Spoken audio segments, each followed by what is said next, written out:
From generation to generation, Egypt has been benefiting from the resources of the Nile River. However, Ethiopia has not been allowed to use the benefits that the water provides. It literally feels as if your neighbor is telling you to look after your cow, yet to not touch the milk. But for how long? Egypt has the biggest amount of groundwater in Africa, 52,000 kilometers cubed to be precise. But Ethiopia has only 12,000 kilometers cubed.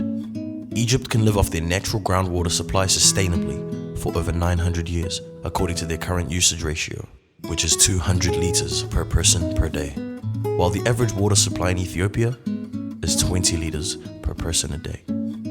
Egypt has 2,900 kilometers of coastal area, while Ethiopia is a landlocked nation. The average annual cotton crop amounts to about 1.5 million bales of 478 pounds net. The dry and humid climate of Egypt is not sustainable for cotton farming because there are large amounts of water lost due to evaporation. Cotton farming requires considerable quantities of water. Egypt consumes the second most amount of water for cotton farming when compared to other cotton farming countries. Egypt consumes the second most amount of water for cotton farming when compared to other cotton farming countries. Egypt consumed 3,805 meters cubed per ton, which is at least 1,000 meters cubed per ton more than the third highest water consumer in the world. The global average of water used for cotton farming is about 1,300 meters cubed per ton. This means that Egypt is currently using over twice as much water to farm cotton compared to other countries. The current cotton production methods in Egypt are environmentally unsustainable. Egypt can even afford the luxury of having a well-renowned golf course, which the grass is also maintained by the water from the River Nile. 100% of the electricity needs of Egypt are met and covered, with electricity usage amounting to 1,510 kilowatts per hour per person annually. Ethiopia's coverage gives 35% access to electricity, and the average usage is 69 kilowatts per hour per person annually. While Ethiopia struggles to feed her own people, Egypt has been producing fruits and vegetables for Europe and other countries. Egypt has managed to improve the life of their people by raising the average annual income per person to $14,023. This is not a bad thing, it's great. However, it is at the detriment of Ethiopia's mass population, as the average annual income in Ethiopia is only $2,701. Egypt planted a record 0.8 million hectares of rice farms.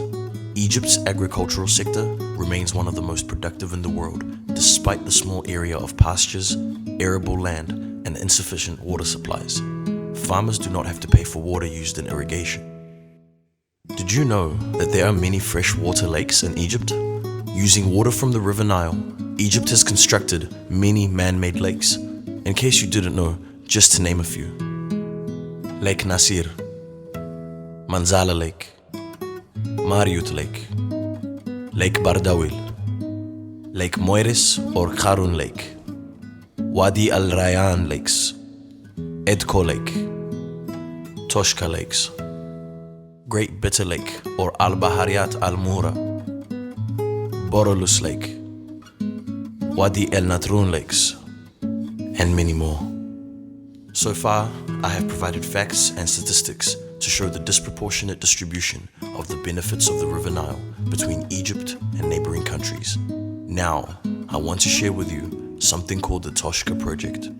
Toshka Project is a water reservoir system, one of the world's largest systems, designed to have a maximum static head of 175 feet, which guarantees its operation when the water level in the Lake Nasir reaches its lowest level storage, which is 445 feet. The Toshka Project is a 20-story high reinforced concrete pumping station, 462 feet in length, 132 feet in width, and 231 feet high. The lower 8 stories, 165 feet high of its height, permanently submerged underwater. 24 pumps each discharge 600 cubic feet per second. Lake Nasir, created in 1970, is 360 miles long and ranges in widths between 7 and 20 miles. It is the largest man-made freshwater lake in the world and the world's third largest reservoir within the area of 1,550 square miles and the storage capacity of 5.97 trillion cubic feet. The lake reached full storage capacity in 1981. The whole of Egypt's civilization has sustained itself for such a long time while using the water from the River Nile. Yet, Egypt is still adamant and demanding the water portions gifted to it by the colonial era in which Egypt had ties, while Ethiopia remained an uncolonized sovereign, remains the same. Closing. As an independent country, Ethiopia does not respect any colonial agreement regarding this water share. On May 7th of 1929, the agreement was made between Egypt and Anglo-Egyptian Sudan. This agreement included that Egypt and Sudan utilized 48 and 4 billion cubic meters of the Nile flow per year, respectively. The flow of the Nile during January 20 to July 15th was a dry season, and it would be reserved for Egypt. Egypt reserves the right to monitor the Nile flow in the upstream countries. Egypt assumed the right to undertake Nile River-related projects without the consent of upper riparian states. Egypt assumed the right to veto any construction projects that would affect her interests adversely.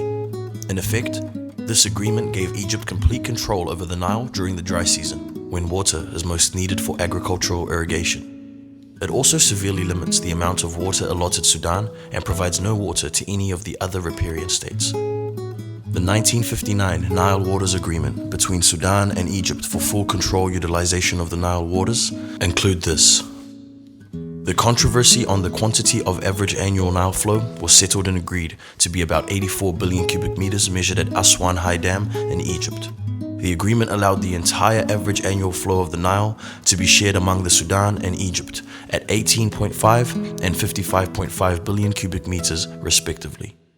Annual water loss due to evaporation and other factors were agreed to be about 10 billion cubic meters. This quantity would be deducted from the Nile yield before share was assigned to Egypt and Sudan. When Egypt built a dam to create lakes, it was never discussed with any countries who have ties with the River Nile, while Ethiopia welcomed Egypt and Sudan to have their say when building the Gird Dam. The truth could be bitter, as Ethiopia does not actually need permission from any country to build a dam, as the source and the beginning of the River Nile starts in Ethiopia. Ethiopia built a dam in her territory with her resources for the benefit of the people in the country. We will start filling the dam at the end of July. With freshly picked vines. Malnutrition now stalks northern Ethiopia.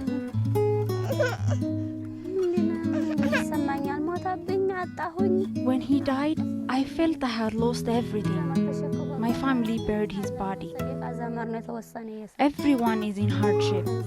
We all have so little to eat because there was no harvest this season. Everyone is suffering. The UN says in one area, 2 babies have been dying every day. Bertukan, one of many mothers, left inconsolable. At this well, things are getting desperate. People travel here from miles around to give their livestock a drink. But the water table has fallen to almost nothing. 30, maybe 40 meters down, it's full of silt and mud. The well almost dry. Help is arriving, too late for some, and in too small a quantity for the scale of the emergency. At this food distribution centre, 2,000 people wait for rations that will last them a month.